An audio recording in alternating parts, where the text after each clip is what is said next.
Did you do any preparations specifically for your disability before you went abroad? So that was the thing, is that while I was sick and being yanked around and not getting appropriate referrals from student health, like that is the same time that I was applying for my program. Um, so I didn't prepare for anything because I didn't have a diagnosis and they kept telling me I was fine. And so then I was diagnosed on August 1st, like I said, and then I left like August 25th, August 30th, somewhere in there. So I had to real quick pivot in the 3 weeks or so before I left, um, which mostly had to do with finagling insurance in order to get 4 months worth of all of my medication so that I could take it all with me. Um, so at the time, I was taking 13 pills a day, and it was enough to fill 2 gallon Ziploc bags. So I had, like, you can have a personal item and a carry-on. My carry-on was a little duffel bag that was just like the entire bottom of it was my 2 Ziploc bags with all my pills in them.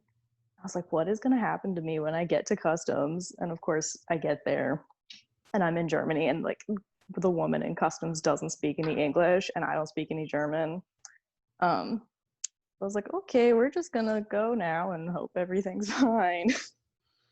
And it was. But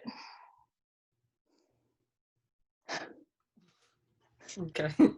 yeah, it's a weird story. It was like the timeline on all of this is like, I still to this day am like trying to wrap my brain around how this all shook out the way it did. Where did you study, volunteer, or work abroad? For how long were you there?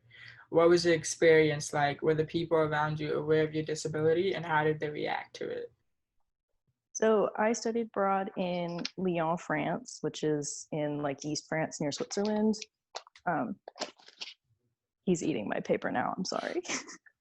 um, I was there for a semester. So I was there from the end of August 2016 until the end of December. Um, I had a really good experience abroad, beyond just like having to carry a lot of pills around with me all the time. Like that felt very strange because I wasn't used to doing that at that point. Um, but one sort of nice thing about it was that nobody there had known me prior to my diagnosis. Like it did sort of shift my identity. Cat again, I'm sorry. Um, did sort of shift my identity in a way, which is not something I realized until I got back. Um, and I can go more into that later. But like the main, I guess, sort of limitation that immediately happened with all of my medication, the cat again, I'm sorry. Main thing is that some of my medications were, it was like an interaction with alcohol situation. So I don't drink a whole lot anymore. And one of the big things that came up when I got back, is that a lot of my friends didn't hang out with me anymore because I couldn't go out drinking with them the same way I used to. So one nice thing was that nobody there knew how I was before I was taking all these medications. And so it wasn't like they were expecting me to be one way and then I was something else or anything like that. Um, but then as far as people around me and their awareness, my host family knew, and then there he is.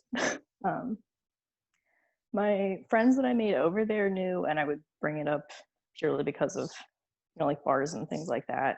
Um, like, hey, like, no, I don't want a shot. It's a prescription medication thing, and people would just kind of drop it, which is good.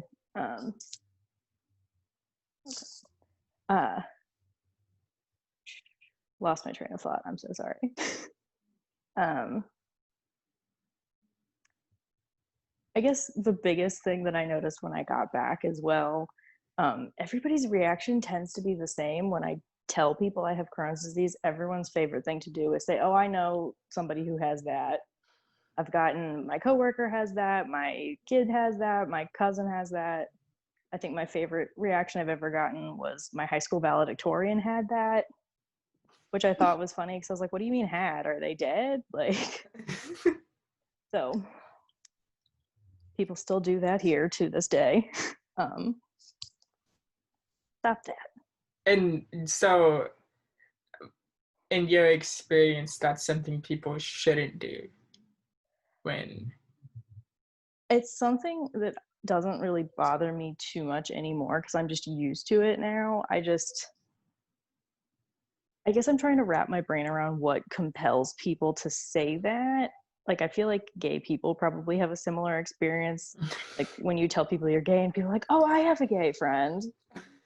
Wow, fantastic. It's 2020. Like, Mm-hmm. that's not that's not a Or when you tell constructive. someone that you're deaf and they're like, oh, my dog is deaf.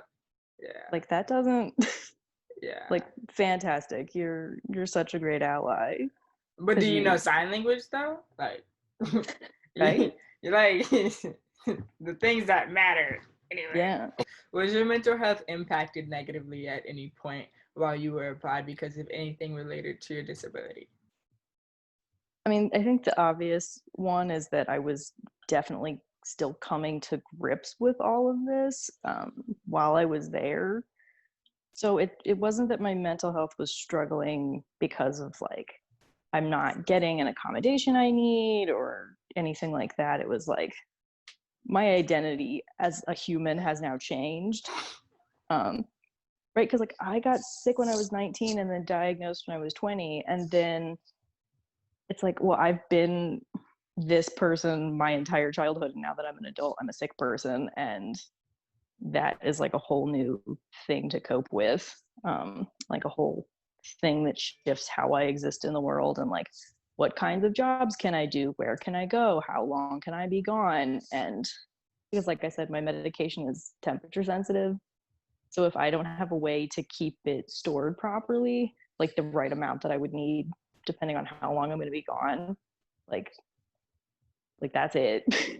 um and back then I wasn't taking the same medication I'm on now, which was I guess kind of a nice thing about my initial setup is all of my medications were pills, and so they weren't temperature sensitive. Some of my current debacles were not problems back then. um,